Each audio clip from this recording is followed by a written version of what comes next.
bo'lar ish bitguncha oyoq ostingda bo'lar, hatto tuban ketar pastingda bo'lar. Noinsofga aslo ishing tushmasin. Aşk erkin mert bo'lgin sen erta kech, nomardga ham yomonlik aylama hech.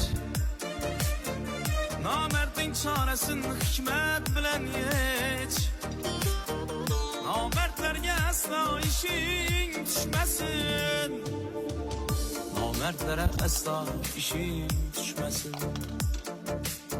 Nomardlara aslo ishing tushmasin.